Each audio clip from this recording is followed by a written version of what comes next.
Seja bem-vindo ao podcast MG Familiar. Um podcast sobre temas pertinentes que nos fazem refletir e frequentemente com implicações para a prática clínica. E damos as boas-vindas ao nosso anfitrião, professor Carlos Martins.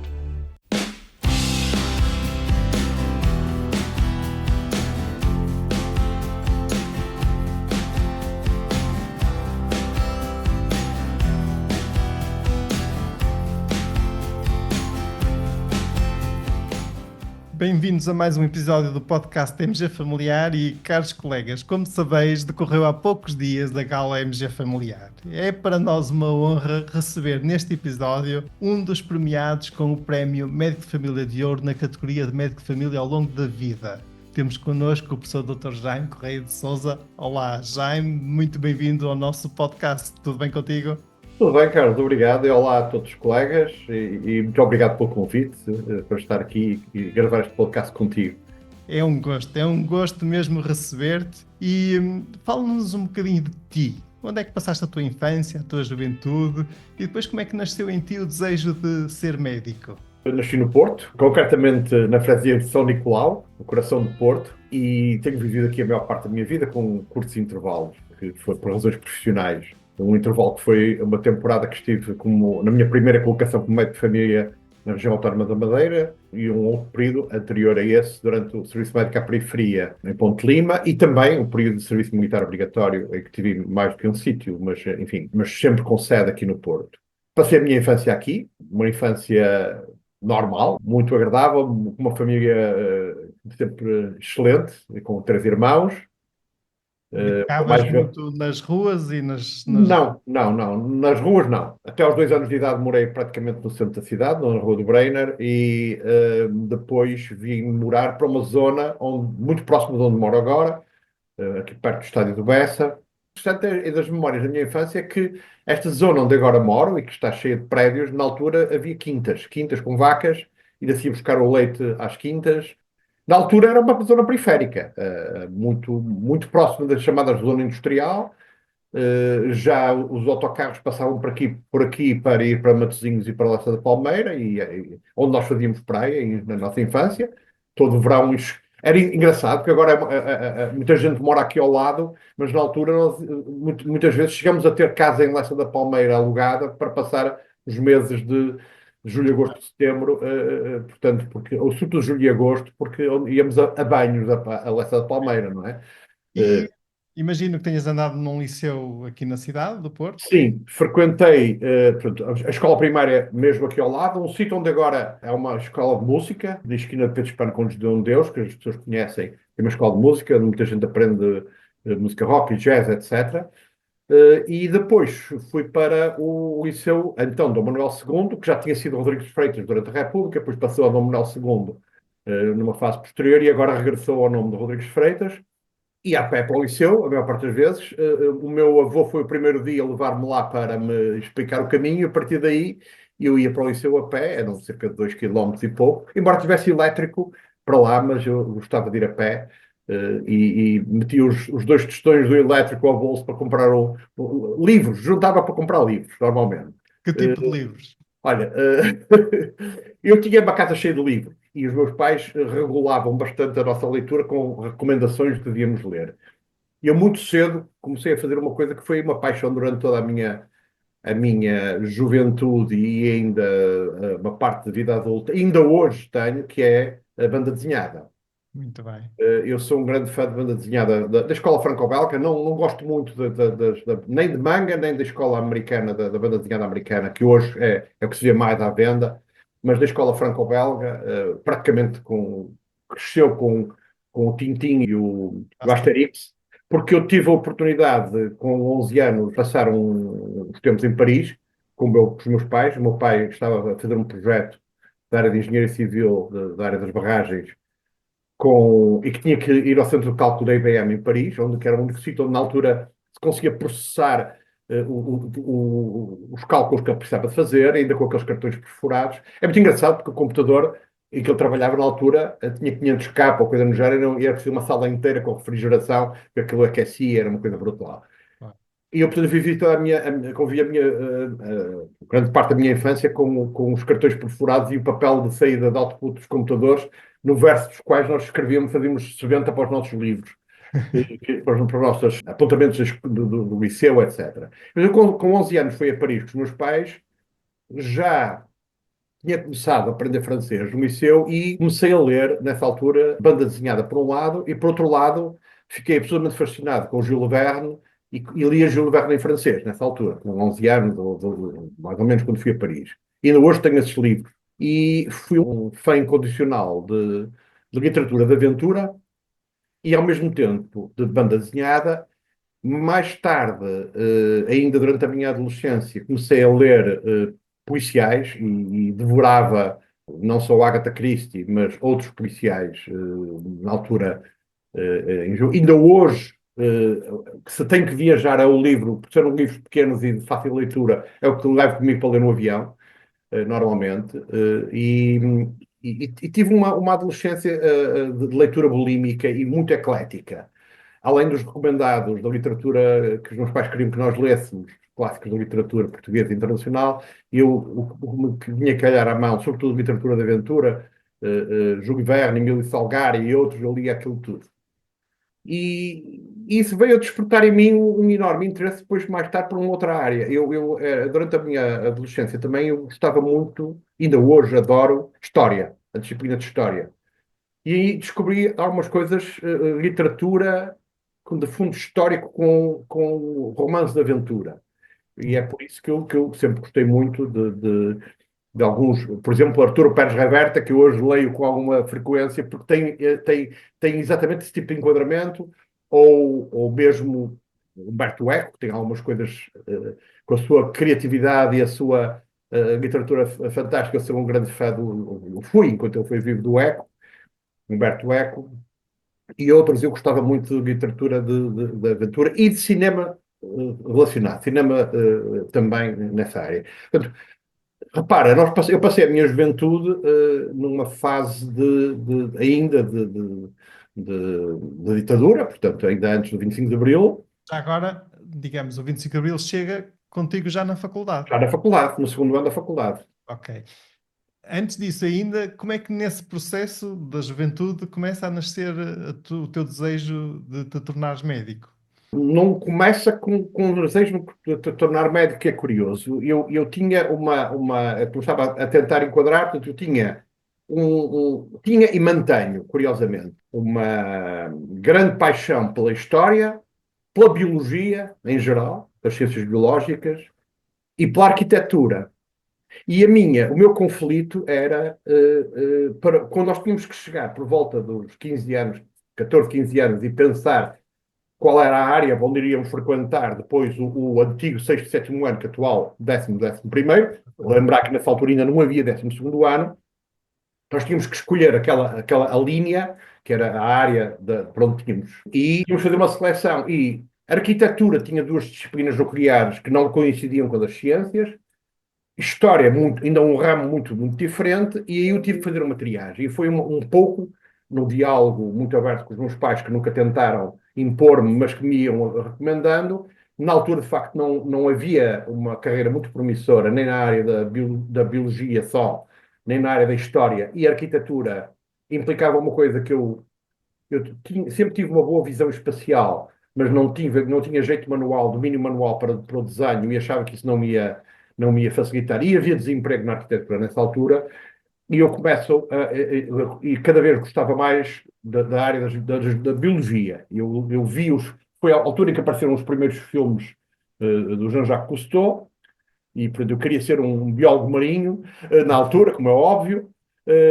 Depois via também os documentários da BBC sobre ciência e sobre animais e biologia. Eu queria biologia ou veterinária, mas veterinária não havia no Porto nessa altura, eu teria que ir para longe, ou medicina, no fundo, tudo que andasse a essa volta. E acabo por, lentamente, escolher depois uma linha de ciências. Eu tive mais 2 anos para decidir para onde ir. Eu não gostava muito de engenharia civil, como o meu pai era engenheiro civil e gostava muito da área, ainda hoje tenho um fascínio, mas eu sou uma nulidade em matemática, entre aspas, uma nulidade não sou, mas nunca fui. Pensamento abstrato que é necessário para a área de matemática nunca entrou. E eu tinha uma mesa de refeições com o meu pai que tinha o curso de Físico-Química e depois o curso de Engenharia Civil e dois irmãos, a minha irmã que foi tua professora, que é de matemática, e o meu irmão também, licenciado em matemática, e as discussões andavam à volta disso,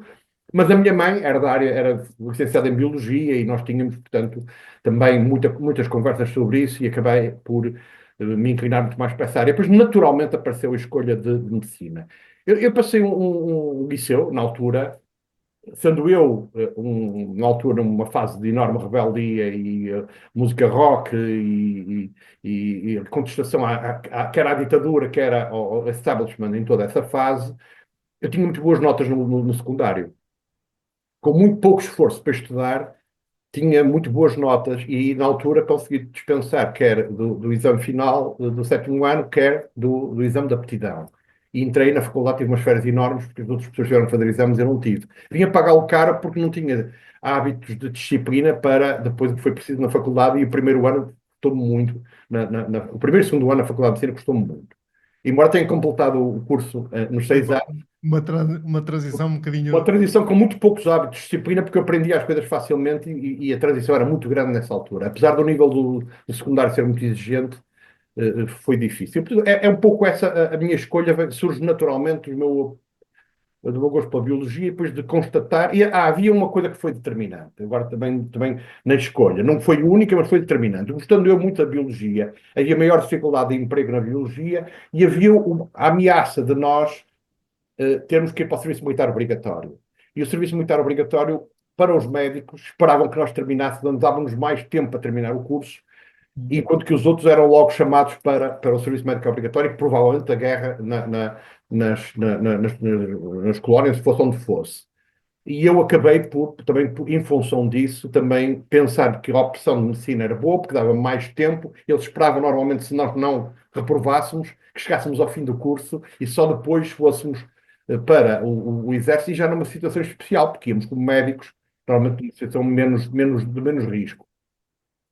Durante o curso de medicina, que sabemos que por vezes os primeiros anos são difíceis, porque são mais teóricos, mais afastados dos Particularmente a doentes, anatomia, porque pessoas. um método de aprendizagem muito difícil naquela altura. Não Exatamente. era nada centrado no aluno.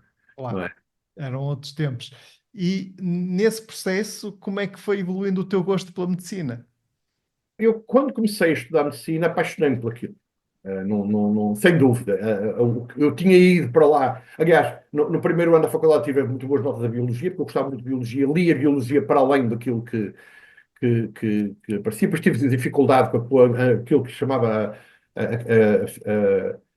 a física médica e a química médica, que ainda eram na faculdade de ciências e que eram muito, muito, muito exigentes, de uma forma de ensinar completamente arcaica, que a faculdade de ciências perdurou durante muito tempo. E depois, pronto, comecei a entrar, particularmente quando cheguei à área clínica, e portanto, dá o salto do terceiro para o quarto ano, que eu então comecei a apaixonar-me pela medicina e por múltiplas áreas. Particularmente, gostava muito, obviamente, da área da medicina geral, da medicina interna e da medicina em geral, um pouco também pela pediatria, que me fez gostar bastante, e alguma coisa pela psiquiatria, que depois também me veio a ser bastante útil esse interesse, mais tarde. Cirurgia não tanto? Cirurgia, não tanto. A cirurgia era ensinada de uma forma muito clássica na Faculdade de Medicina na altura e muito pouco evidence-based.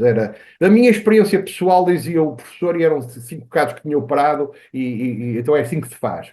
E eu, na altura, achava aquilo muito pouco científico e muito pouco baseado na evidência, que mais tarde vem a entrar como uma forma uma forma de olhar para a medicina de maneira diferente. E tive um professor, o professor Maia, que me fez apaixonar pela área da saúde pública e da estatística e da epidemiologia, que era um professor absolutamente fantástico. Foi o grande Podemos mestre. dizer que foi um mentor? Foi o mentor do professor Henrique Barros e também de muita gente que que na Faculdade de Medicina ele era uma pessoa excepcional e que apoiava toda a gente nos trabalhos de investigação, porque era das poucas pessoas que na altura sabia de epidemiologia e de estatística a sério na Faculdade de Medicina. Também me fez apaixonar muito por essa área. Muito bem.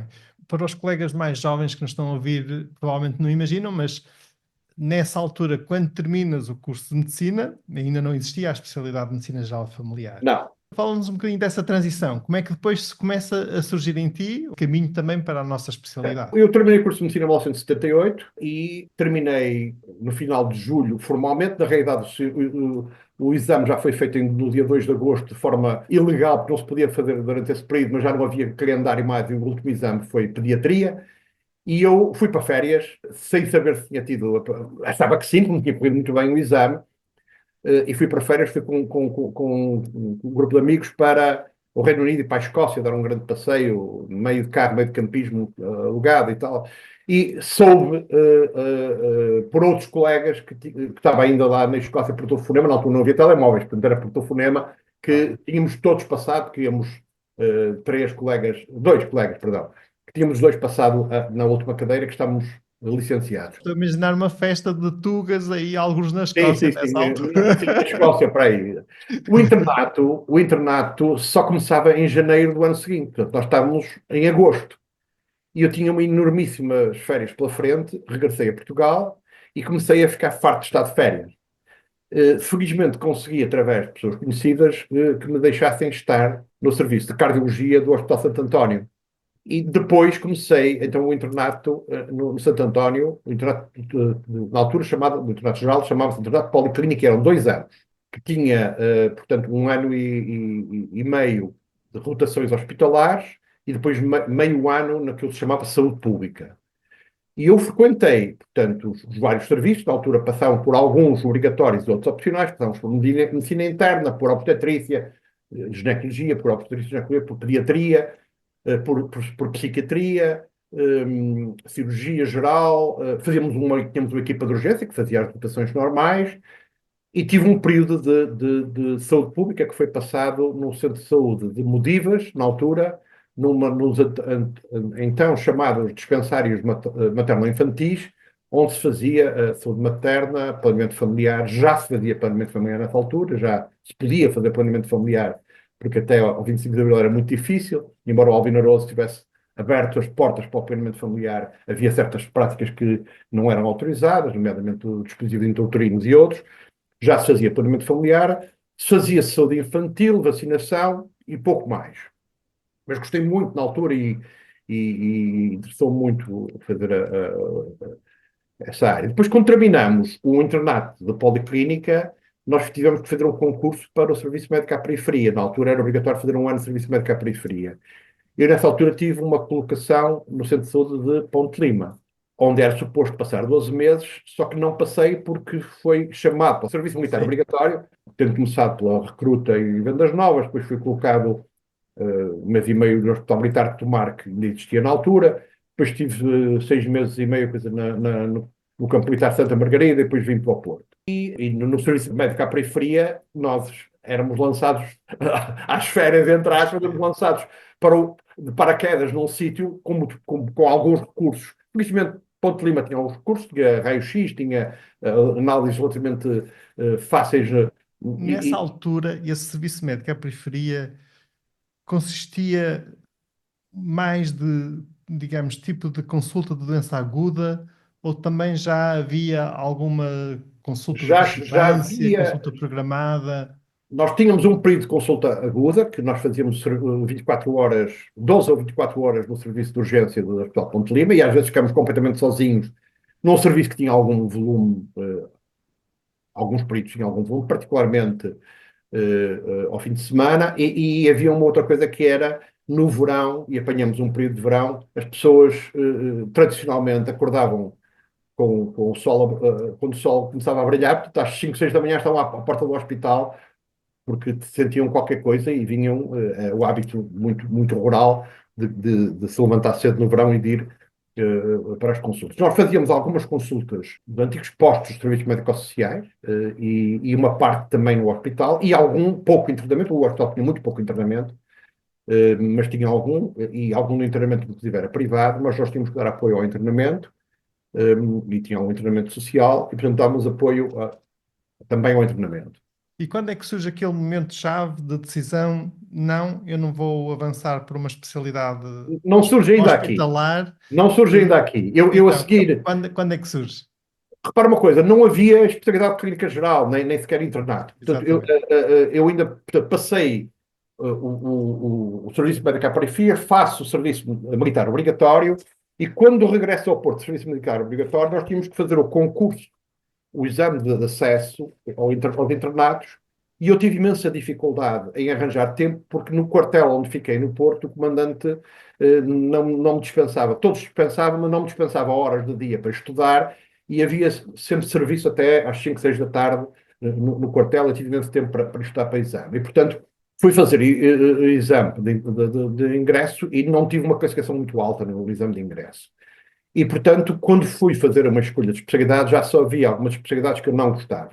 E eu não aceitei a especialidade. Resolvi uma das duas hipóteses, que era esperar para me candidatar ao exame seguinte, e como eu estava no serviço militar obrigatório, recebi um convite se queria prolongar um contrato no Hospital Militar, e eu fiz um contrato no Hospital Militar, prolongando o serviço militar obrigatório e esperando por uma nova oportunidade de exame, que veio a acontecer mais tarde, e, entretanto, percebemos que iria abrir vagas para a carreira de Clínica Geral, e eu percebi que era útil que eu tentasse aceder. Não sabíamos bem o que aquilo ia ser, mas que iria abrir vagas, e pareceu-me pela descrição que era minimamente interessante, e candidatei-me. Em que ano é que estávamos aí? Estamos no final de 82. E nessa altura, imagina, recusei uma vaga em Baião, porque era muito longe do Porto, e acabei por depois, no concurso seguinte, aceitar uma vaga que, ainda quando eu entrei para escolher, na altura não havia internet, portanto era por telefone, entrei para fazer a escolha, ainda tive uma vaga em Aljustrel, ou uma coisa no género, e que eu ainda aceitei, mas havia um colega de Lisboa com 0, ponto, qualquer coisa mais do que eu, que pegou na vaga, e eu tive que ir para a região autónoma da Madeira. E na altura ainda havia vagas no Funchal, mas eu soube que havia vantagem em ir para um concelho com mais remoto, porque tinha maior pontuação para um concurso de recolocação que iria haver pouco tempo depois. E assim aconteceu. Eu comecei a trabalhar em finais de janeiro na região autónoma da Madeira, no centro da Ponta de Sol. Logo a seguir houve um concurso de colocação e eu tive uma vaga em Essa da Palmeira, só que havia uma cláusula que não nos deixavam sair enquanto não fôssemos substituídos. E eu tive que aguardar até ao fim do ano de 1983 para ser substituído por um colega que foi para lá, para poder então vir para Essa da Palmeira, onde estive entre 84 e 1990. E a partir daí, então, no fundo, já estás integrado na carreira de Estava a clínica começar a carreira de Clínica Geral, e foi ainda na Madeira que eu soube da criação da associação. Eu não fui ao primeiro encontro, porque era impossível nessa altura, e era caro vir ao continente, e foi em 1983. Mas em 1984 já me inscrevi na associação e já fui ao segundo encontro em que eu já estive presente. Portanto, aí comecei a perceber um pouco, conversa com os colegas que entretanto tinham entrado, o que era a carreira, e interessar-me pela medicina geral e clínica geral da altura, medicina geral e familiar mais tarde, e ser sócio e começar a ser ativo na associação. Nesse contexto, em que momento surge também os teus contactos internacionais com, digamos, a medicina geral e familiar de outros países europeus e até fora da Europa? Isso é interessante. Os contactos internacionais vão surgindo a pouco e pouco. Eu resolvi, enquanto estava nos finais de secundário, na altura liceu, aprender melhor francês, portanto, frequentei 5 ou 6 anos com um género de francês na Alliance Française, enquanto acompanhava o francês que se aprendia no secundário, e depois, quando começou o inglês, eu fui inscrever-me também no British Council para aprender inglês. Então, eu tentei melhorar os conhecimentos de inglês, porque o inglês era muito mal ensinado no liceu, o francês era menos mal, o inglês era muito mal ensinado, e eu acabei por desenvolver o inglês. Quando fui para a região autónoma da Madeira, tive a oportunidade de perceber que até falava inglês acima da média, porque não houve uma altura em que houve uma conferência com um convidado britânico no Funchal, em que nós fomos convidados para participar, bastante interessante, já não me recordo do tema, e se quer que diga, não tenho nenhuma memória da conferência, vais perceber porquê.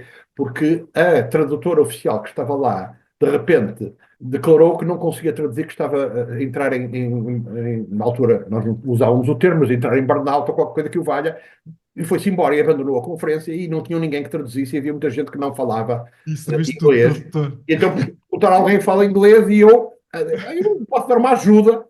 E estive a fazer uma coisa que eu nunca na minha vida tinha feito, que era tradução simultânea, que não é a mesma coisa que.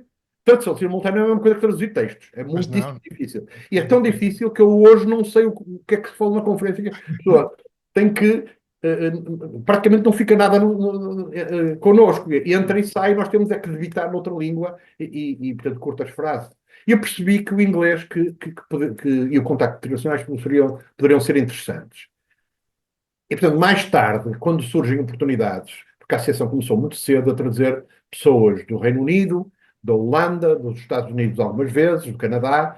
Ok. eh, Deixa-me só sublinhar esse aspecto, ou seja, aí a associação, no fundo, também trazia essas pessoas e trazia sobretudo pessoas de países em que os cuidados subprimários já estavam mais bem organizados e com sim, mais história de implementação, no fundo também para vos inspirarem e para claro vocês que também sim. poderem E desenhar. por outro lado, nós, quando eles chegavam, nós tínhamos que os receber e os acompanhar nos congressos, mas ao mesmo tempo houve um conjunto de cursos que foram organizados pela Associação cá, ou que a Associação nos abriu portas para ir lá fora, às vezes ajudando-nos financeiramente. A Associação na altura tinha muito pouco dinheiro e, portanto, muitas das coisas só nos ajudavam negociando uma redução de preço e nós tínhamos que financiar nós próprios.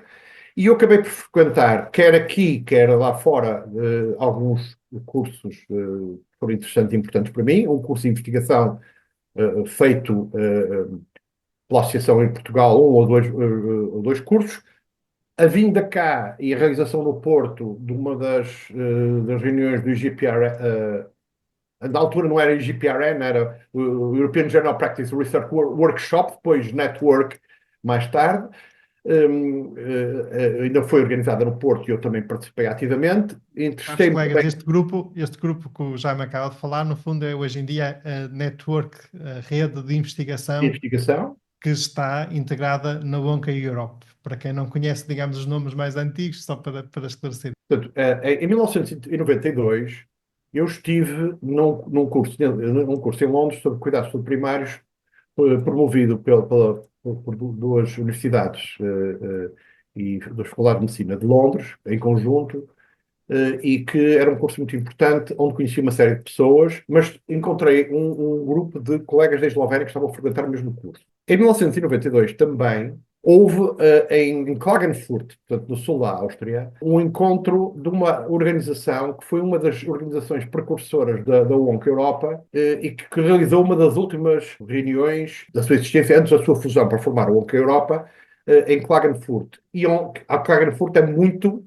sendo o sul da Áustria, é muito próximo da Eslovénia. E esses colegas foram frequentar também esse congresso e convidaram a Associação Portuguesa de Medicina Geral e Familiar, que estava lá no congresso em Klagenfurt, a vir a almoçar com eles em Ljubljana e a ter um encontro para ajudar e a formação da organização eslovena que estava a começar a nascer.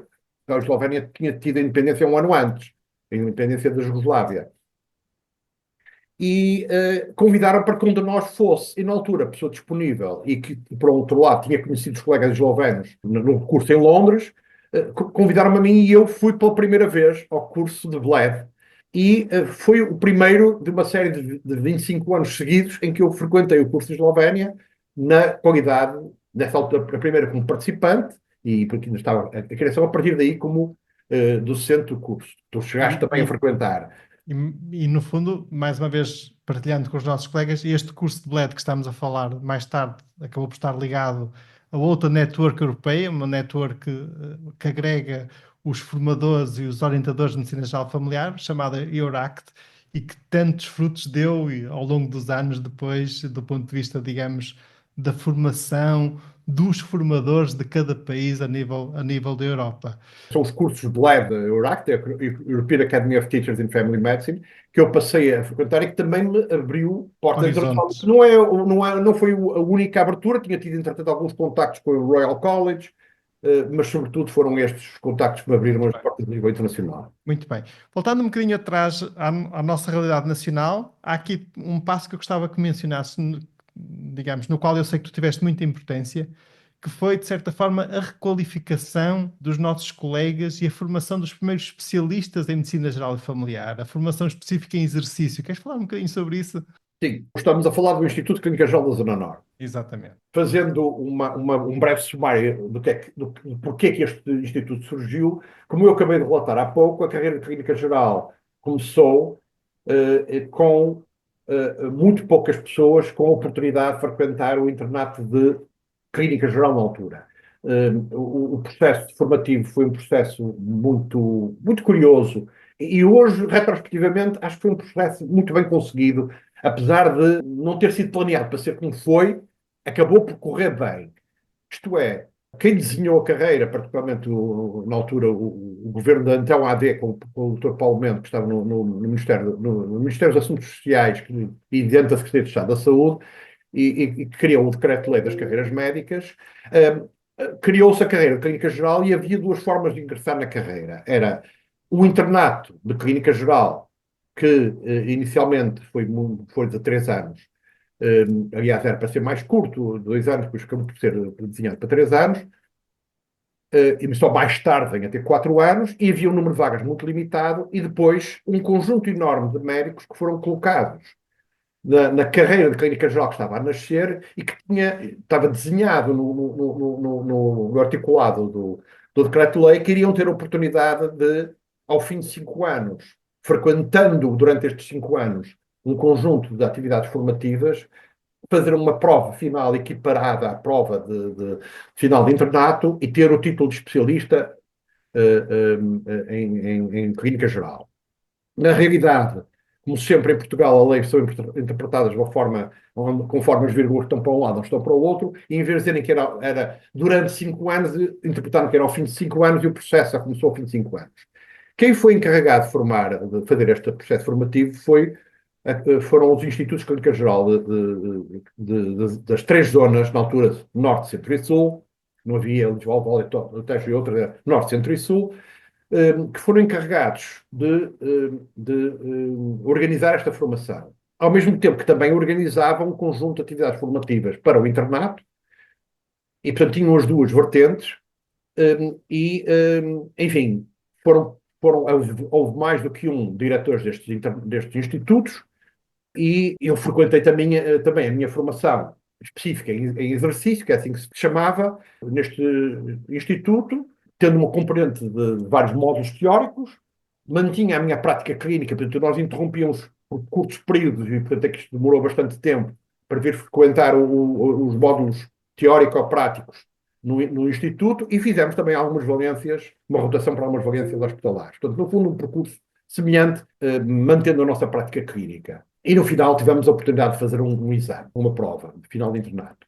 Numa determinada fase, houve de facto um convite, nessa altura do Dr. Paulo Mendes, já não como Secretário de Estado da Saúde, mas num outro governo em que ele esteve já como Ministro da Saúde, um convite para eu vir a ser diretor do Instituto de Clínica Geral da Zona Norte.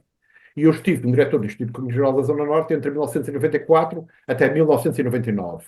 Na realidade, os institutos têm uma extinção entre 1998 e 99, porque se considerou na altura o governo, já o governo com a doutora Maria de Belém como Ministra da Saúde, e com o professor Sá Clarides na Direção-Geral da Saúde, entendem que a componente de formação específica e exercício, que era a grande razão de existência dos institutos, tinha de facto concluído, e com todos os médicos que tiveram a oportunidade de frequentar, na realidade houve um grupo de 3 a 5% que não quiseram frequentar, ou tendo frequentado não se apresentaram a provas, e portanto terminaram a sua missão, e que não se justificava que a formação do internato complementar tivesse nos institutos, e passaram para as ARS. Na minha opinião, foi um erro, e eu sempre disse isso ao professor Sá Clarides, quem sou muito amigo, mas acho que foi um erro na altura, porque nós tínhamos feito uma transição nos 2 últimos anos, portanto, entre 1998 e 99, tínhamos feito uma transição para a formação contínua, e estávamos com uma atividade enorme na área de formação contínua, utilizando os fundos europeus para formação e por candidaturas, que fazíamos candidaturas anuais para subsídio à formação. Portanto, havia dinheiro para fazer essa formação que nós gastávamos bem, pagávamos aos formadores, os cursos eram gratuitos, portanto, a ARS só tinham que dispensar os médicos naquele período, fazíamos cursos normalmente de 3, 4 dias, alguns de 5 dias, e tivemos uma atividade de criação enorme de áreas formativas, desde a primeira vez que se fez cursos de comunicação em consulta com videogravação, que se fez cursos de introdução de biologias de investigação, cursos de qualidade em saúde, alguns mais de teor clínico. Não havia praticamente nenhuma formação em exercício e nós fizemos aqui na Zona Norte e também nos outros institutos, mas particularmente aqui na Zona Norte, chegamos a ter um boletim do Instituto de Clínica Geral da Zona Norte que publicava 2 ou 3 números por ano, com artigos originais, etc. Estamos com uma atividade de criação na área da formação médica contínua brutal, foi interrompida, mas enfim, foram decisões. E nessa altura. Mas esse trabalho foi realmente notável e os frutos que deu também tiveram um impacto muito, muito profundo. E eu acho que é importante também partilhar com os nossos colegas e até com as gerações mais novas esta etapa do percurso que foi, acho eu, muito, muito positiva e produtiva. E uma coisa muito interessante que é a oportunidade que nós tivemos muitas vezes de colaborar. Aliás, eu fui colaborador do Instituto Clínica Geral da Zona Norte, ainda como formador, ainda sem ter terminado a minha formação, porque nós estávamos todos a fazer uma formação em conjunto. Eu É tinha verdade. desenvolvido É verdade. algumas áreas, na altura eu desenvolvi muito uma área que ninguém gostava muito e pegava, pronto, havia pouca gente a falar do assunto, que era sobre registros clínicos na consulta. Na altura inclui CHPPC2 e depois mais tarde com ICPC.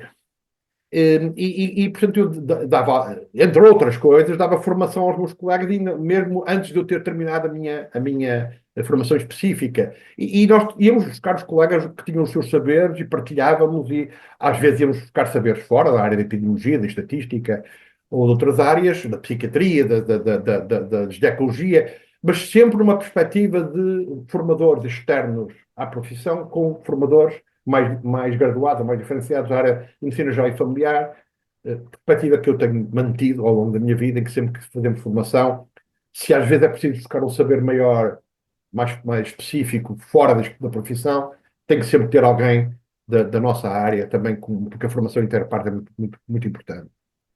Muito bem. Saltando um bocadinho no tempo, vem aí depois uma etapa muito importante que nos tocou a todos nós, que é a reforma dos cuidados primários. E aí também, Certo? no fundo, há uma etapa experimental, que no fundo surgem aqui uns novos modelos de organização de unidades de saúde nos cuidados primários, que foram chamados RRS, regimes remuneratórios experimentais, no qual tu também tiveste um papel muito, muito ativo. Fala-nos um Certo. bocadinho desse Ora bem, período. isso tem algumas raízes anteriores à altura, que foi em 1999, que tu estás a referir, tem algumas raízes, que foi o facto de eu ter tido a oportunidade, por um lado, de participar ativamente, em conjunto com outros membros da direção da Associação Portuguesa de Medicina Geral e Familiar, na escrita de alguns dos conteúdos. Grande parte foram desenhados pelos dirigentes associativos e muito particularmente pelo Vítor Ramos, António Branco, Eduardo Mendes e outras pessoas que estavam na direção da associação, o primeiro rascunho, mas depois há uma parte em que nós vamos dando contributos e que termina com um workshop que fizemos em Mangualde e que se faz a escrita do livro azul. Esse livro azul vai sendo usado que é o Futuro para a Medicina Geral e Familiar, chamado e famoso livro azul, que é usado pela associação sempre que vai ter reuniões com as autoridades de saúde e eles perguntam, mas então se vocês acham que não devia ser assim, como é que deveria ser? Está aqui. E havia sempre um documento bem escrito, bem estruturado, com um conjunto de princípios de como deveria ser organizada a profissão. Até que alguém agarra essa ideia que é, precisamente durante a fase em que a doutora Maria de Belém é Ministra da Saúde e o professor Sá Clarides, Diretor-Geral da Saúde, em que eles dizem, então vamos tentar experimentar isto. Eu tinha feito uma experiência, eu tinha sido diretor do Centro de Saúde de Irmesinde entre 1990 e 1994. E tive uma oportunidade única, em primeiro lugar, de fazer obras no Centro de Saúde de remodelação total. Era um centro de saúde muito grande, com um edifício muito, muito bom, mas que não estava destinado, muito bom, de construção muito boa, mas que não estava destinado para um centro de saúde. E eu consegui na altura, eu vou dizer isto porque não, é puxar um bocadinho atrás, porque tem importância a maneira como nós organizamos. na concepção arquitetónica, e lá está o meu gosto pela arquitetura, na concepção do modelo de alteração do centro de saúde, eu consegui ainda negociar com o arquiteto da ARS que tinha desenhado a mudança, de maneira a construir uma estrutura modular dos 3 andares do centro de saúde, de maneira que cada um dos andares tivesse uma secretaria, uma sala de procedimentos ginecológicos, uma sala de observação pediátrica e uma sala para pequena cirurgia, de maneira que conseguíssemos que cada uma das equipas em cada um dos andares se tornasse uma equipa autónoma. E nós experimentamos, inclusive, que a intersubstituição entre os membros da equipa, durante as férias e durante dias a congressos, fosse feita por membros da mesma equipa, que eles tentassem organizar como um esboço daquilo que viriam a ser as equipas mais tarde das futuras USF. E funcionou bem, embora de uma forma muito rudimentar, as pessoas aderiram muito bem, conseguiram experimentar o modelo, no fundo, pilotar a possibilidade de se organizarem, que todos os utentes tinham uma secretaria, só iam àquela secretaria em cada um dos andares, todos os procedimentos eram feitos nas salas respectivas e a intersubstituição era interna, portanto, começou-se a criar aí um esboço. Entretanto, 2 colegas tinham escrito, o António Rodrigues e o Luís Quete, tinham escrito e publicado um artigo muito interessante sobre as futuras USF. Eu também, num curso que frequentei de gestão na ARS com um conjunto de colegas, publiquei na revista da Ordem dos Médicos uma coisa sobre como é que se deviam organizar as unidades locais e os centros de saúde com este modelo.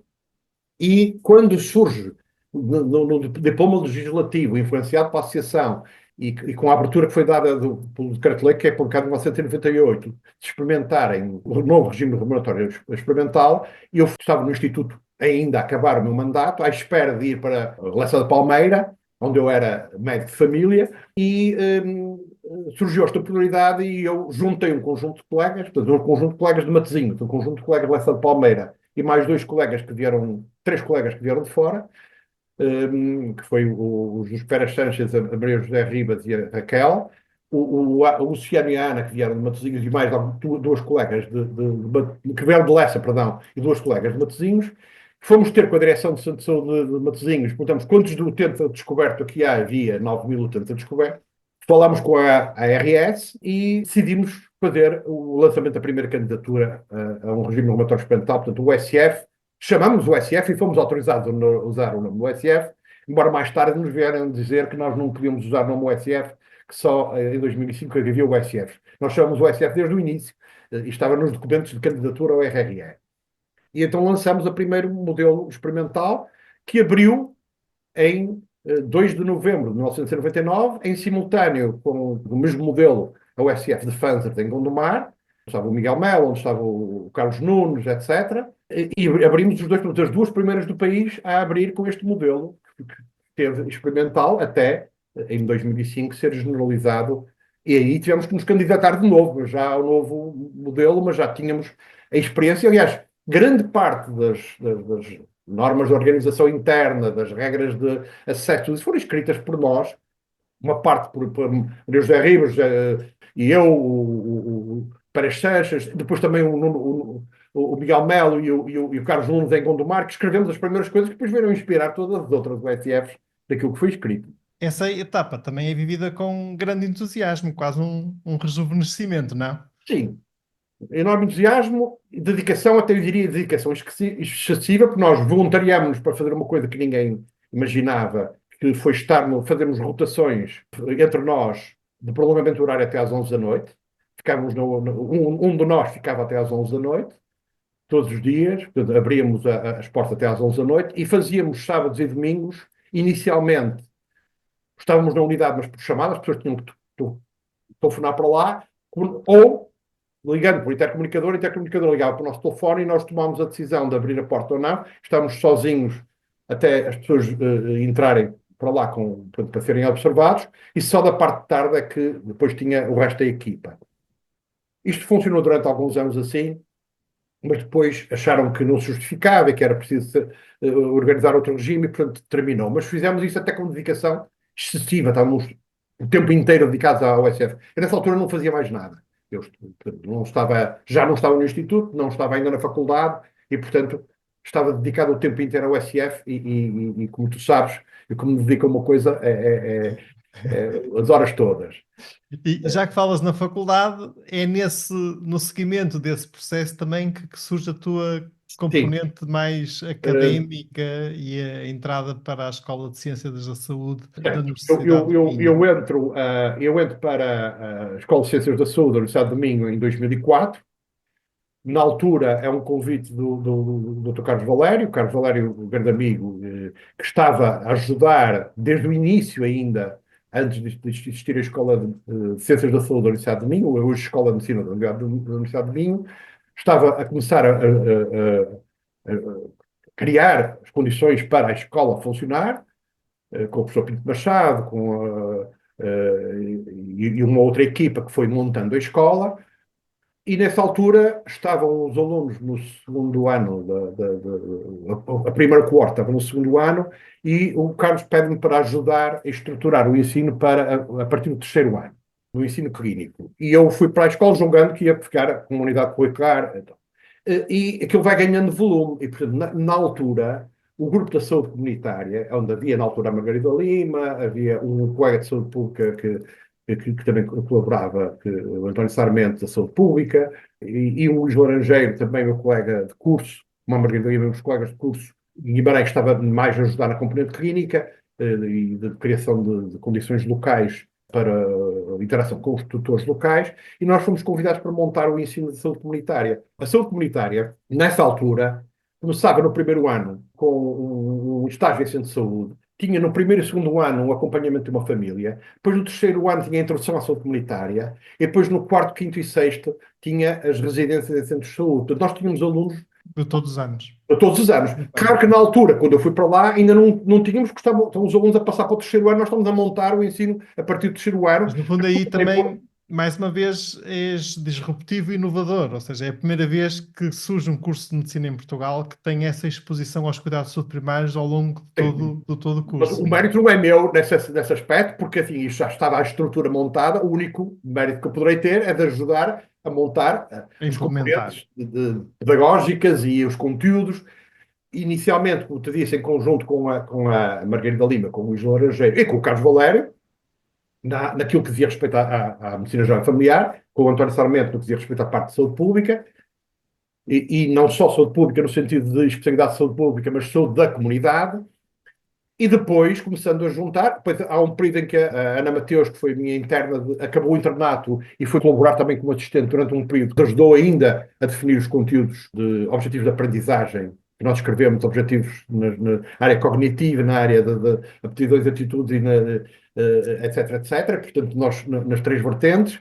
Fomos pioneiros a introduzir manequins para o treino de algumas habilidades clínicas, a fazer o trabalho baseado em pequenas histórias clínicas e não em conteúdos teóricos, que hoje é o modelo de ensino da escola, mas que na altura já se ensinava, mas nós, essencialmente, era o que fazíamos na área da saúde comunitária. Enfim, e, portanto, eu acabei por ir como colaborador até que o Carlos Valério se reforma pouco tempo depois, 2 ou 3 anos depois, nós tivemos 3 anos, já não me recordo ao certo, e nessa altura fiquei depois como coordenador de toda a área científica de saúde comunitária, até que ela depois é transformada e vem ser incorporada noutra área científica, e entretanto chegou a minha reforma e eu mantenho-me ligado, embora agora quase como afiliado, num lugar honorário, mas continuo a colaborar quer no ensino, quer na investigação, quer mantendo alunos de doutoramento na escola. Muito bem.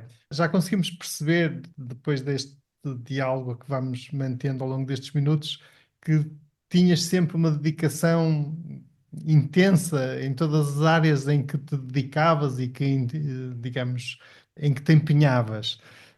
Uma das questões mais vezes focada hoje em dia, quando falamos com os jovens médicos, é a questão do equilíbrio entre a vida pessoal e a vida profissional. No teu caso, com tanta dedicação e tanta coisa que tu foste capaz de desenvolver, de implementar ao longo dos anos, como é que foi essa questão de como é que conseguiste ir mantendo o teu equilíbrio entre a vida profissional e vida pessoal, até pensando, por exemplo, nas partilhas que fizeste sobre aquilo que eram os teus gostos de leitura quando eras mais jovem. Conseguiste ir mantendo isso ao longo da vida? Sim e não. Assim, a parte daquilo que diz respeito à minha. Assim, se considerarmos uma componente importante que é a componente profissional. E neste caso, uma componente profissional com várias Vertentes.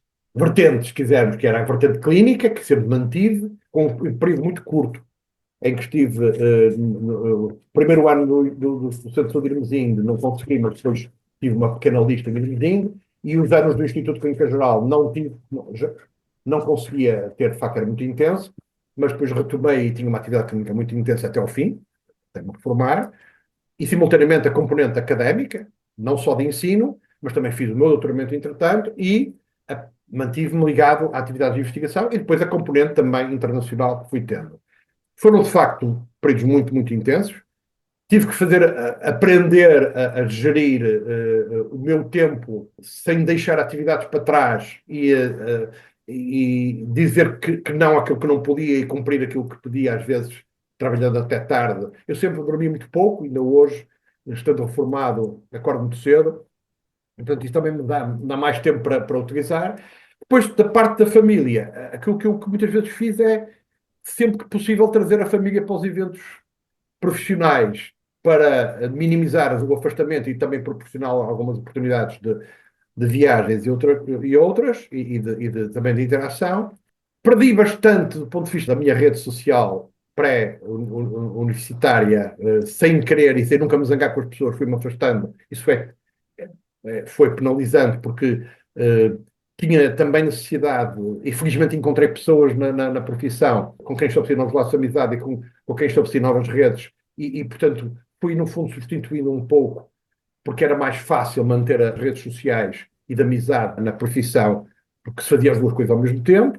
Houve seguramente algum sacrifício pessoal da minha família, pronto, que diminuindo a quantidade, aumenta-se a qualidade do estar com as pessoas e se calhar compensa, em vez de quantidade ou qualidade, e Mas consegue-se foste-te compensar. divertindo ao longo do caminho, Sempre.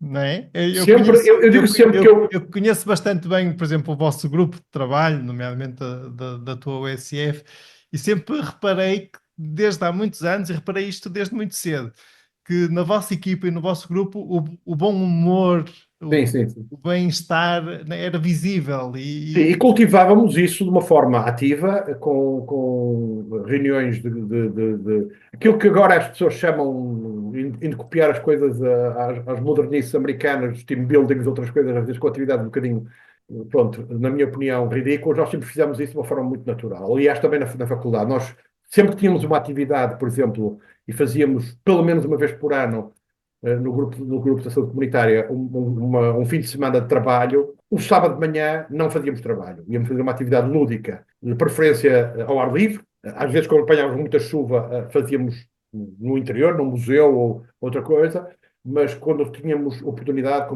uma caminhada, com um almoço, uma parte gastronómica, sempre com uma boa caminhada na natureza. Fazemos várias dessas iniciativas também na USF. Havia muitas reuniões, pretextos para celebrar com jantares ou em que as pessoas traziam as suas multas, traziam as suas coisas de casa. e E algumas brincavam, no atividades, fundo brincavam uns com os outros, rir e algumas brincar atividades é algo externas também. que é importante ao longo da vida e que às vezes as pessoas se esquecem E cultivar o humor, cultivar o bem-estar e fazendo um lema que eu sempre tentei, é fazer aquilo que gosto e gostar daquilo que faço. Que Exatamente. é uma coisa importante. E quando não gosto muito de uma coisa, pronto, a não ser que há algumas obrigações, tentando mudar e não a fazer, ou mudar dessa atividade, e ao mesmo tempo também treinar-me a mim próprio a aprender a gostar de algumas coisas que são menos interessantes, mas em vez de olhar para as coisas negativas, olhar para as coisas positivas e aprender a gostar daquilo que faz. Estamos quase a terminar a nossa entrevista, mas eu tenho aqui duas perguntas que eu gostava ainda de colocar, pelo menos estas duas. Voltando à questão da reforma dos cuidados primários, a construção das USFs e todo o processo que seguiu, e pensando agora no momento presente, no momento atual, em que, de certa forma, temos uma percepção de alguns profissionais um bocadinho fatigados, cansados, fala-se muito em burnout. No processo da reforma, conhecendo o passado e conhecendo agora o momento presente, haveria algo que se pudesse ou que aches que podia ter sido feito de maneira diferente e o quê?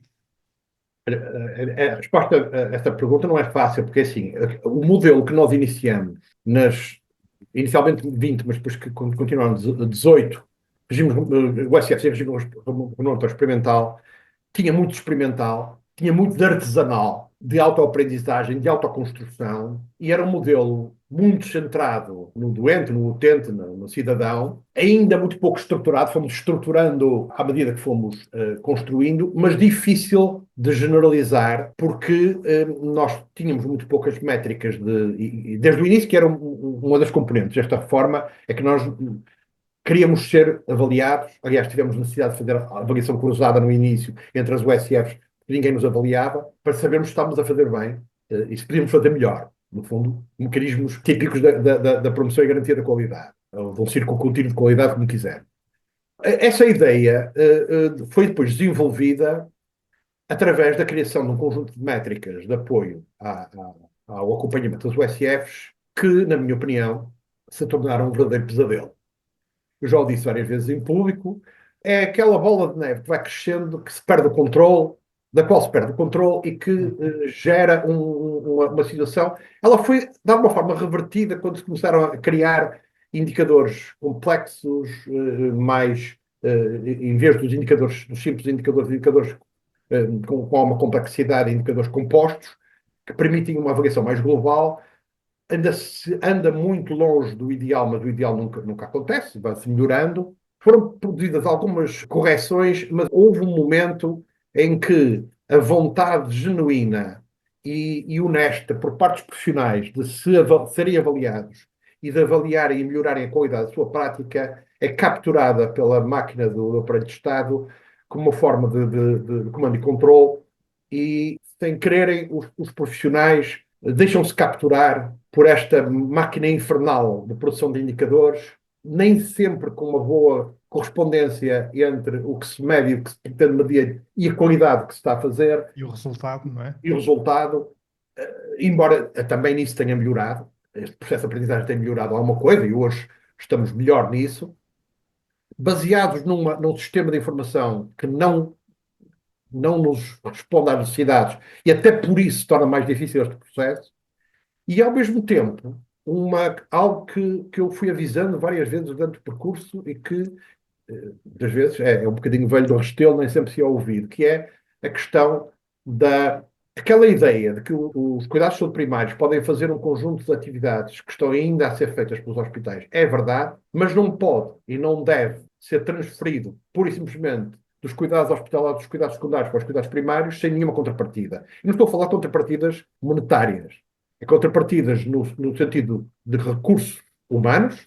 Algumas destas tarefas podem ser transferidas para os cuidados primários, mas não para o médico de família, nem necessariamente para a equipa nuclear de cuidados de medicina geral e familiar, mais enfermeiro de família, mais secretário clínico, mas sim para o conceito alargado de cuidados primários, para as outros recursos que existem na comunidade, mas isso implica recrutar mais profissionais para fazê-lo. E há um conjunto de atividades que nós estamos a fazer hoje, que podem ser feitas em equipa com outros profissionais, mas implica recrutar mais profissionais, mais enfermeiros. Eu sou apologista de um rácio, portanto, mais enfermeiros nas unidades em relação ao rácio de médicos. Portanto, nós podemos perfeitamente ter 1.700 ou até mais utentes inscritos, grosso modo, mas se calhar são precisos um enfermeiro e meio ou 2 enfermeiros para cada 1.700 utentes.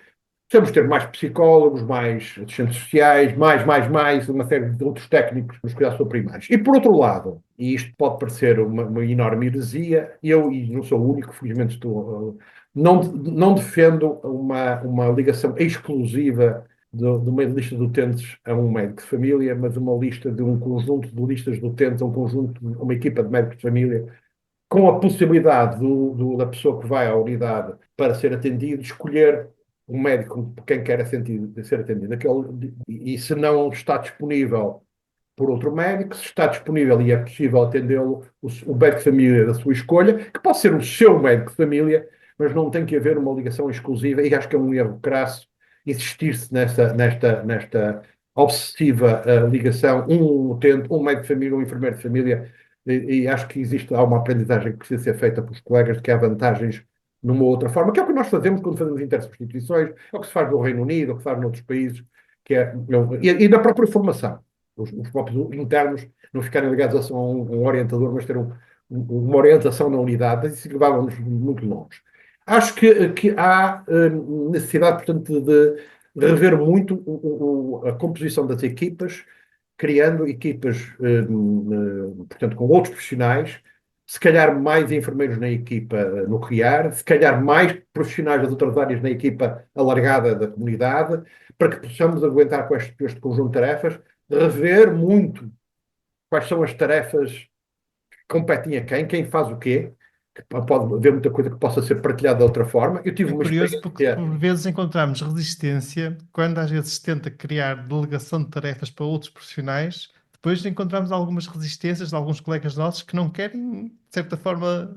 Isso é um processo de aprendizagem conjunto. Eu tive a sorte de trabalhar sempre, por exemplo, com uma profissional de enfermagem absolutamente fantástica, com quem trabalhava. Eu não delegava coisa nenhuma, nós partilhávamos as tarefas, que é uma coisa diferente. Pois, é isso, Não, exatamente. não é, não, eu não, o conceito de delegar parece que as tarefas são minhas e eu as dou ao outro. Não, são tarefas partilhadas da equipa. E tinha uma equipa absolutamente excepcional, quer na profissional de enfermagem, que trabalhava comigo, a enfermeira Liliana Magalhães, quer na assistente administrativa, que fazia a recepção e que resolvia de uma forma inacreditável N problemas de gestão da minha consulta, porque ela própria assumia, em diálogo com os utentes, e sem protestos, sem chatices, porque tinha imensa capacidade para o fazer, e discutimos os métodos, o agendamento mais oportuno para a pessoa, de maneira a que a pessoa não tivesse que vir necessariamente logo no próprio dia, mas no dia mais oportuno para a pessoa e para nós, equipa, e se era vista por mim ou para a enfermeira, e isto foi trabalhar-se de uma forma excepcional. Isto não nasceu do acaso, nasceu de muitas conversas entre os três e de perceber perfeitamente qual é o papel que cada um pode ter e de não ter medo de delegar tarefas. Praticamente, a minha agenda era sempre gerida pela secretária clínica. Ou uma enfermeira que marcava consultas quando precisava. Doutor, este tem que ver e veio e vou-lhe marcar. E marcava e acabou. E eu sabia que quando ela me marcava eu tinha que ir ver mesmo, porque era preciso, não é? Muito interessante, muito interessante. E deixas-nos aqui ideias muito interessantes. E em jeito de mensagem final, para os colegas até mais jovens, os nossos internos que ouvem o nosso podcast, queres deixar aqui uma mensagem final para eles? Sim, Carlos, é assim, eu acho que a nossa especialidade tem muitíssimas oportunidades de realização pessoal e profissional, mas obviamente cada uma pessoa tem que encontrar o seu percurso. Eu tenho notado que, de facto, a variedade enorme de interesses que as pessoas têm, quer do ponto de vista de desenvolver certas áreas de saber e de conhecimento ou de trabalho de forma mais aprofundada, quer daquilo que fazem e sabem fazer na área dos seus tempos livres, na literatura, na música, na escrita, e muitas outras atividades, permite que as pessoas conciliem as duas coisas e tragam mais valias de uma e de outra atividade para o seu crescimento pessoal e profissional. O que eu acho que as pessoas têm que encontrar o seu caminho. Sobretudo, saber muito bem o que querem e discutir muito com os colegas o que se quer, aprender com os mais velhos, mas com os mais novos. Eu aprendi muito com os mais novos. Não ter medo. Há uma coisa que eu acho, eu nunca tive medo de dizer que não e dizer que está mal, e dizer aos superiores e aos outros colegas está mal, é assim que se deve fazer. Nunca tive medo, não se pode ter medo, não se ficar paralisado pelo medo de fazer diferente, e ousar fazer, ousar mudar, e participar na mudança, e participar na sua própria desenvolvimento pessoal e serem felizes. Muito, muito bem. Uma mensagem muito bonita, ousar fazer, acho que é mesmo importante, uma forma bonita de terminar esta entrevista. Jaime, muitos parabéns pelo Prémio Médico de Família de Ouro, como médico de família ao longo da vida. Fiquei mesmo muito feliz que tenhas vencido e eu acho que é muito justo a entrega deste prémio. E muito obrigado também por teres concedido esta entrevista ao nosso podcast. Foi um prazer, Carlos, e muito obrigado pela entrevista e muito obrigado por organizares, como sabes, aprecio-te muito como pessoa e como profissional teres organizado esta magnífica gala, e também um cumprimento aos colegas que me reconheceram, entre outros, como mais-valia para me darem o prémio, que representa, de facto, pronto, proar de uma atividade profissional que aqui esboçamos, não, nesta conversa. E muito obrigado pelo reconhecimento e um abraço a todos. Muito obrigado nós. Caros colegas, fiquem bem, continuem bem. Muito obrigado por terem ouvido este episódio. Até ao próximo.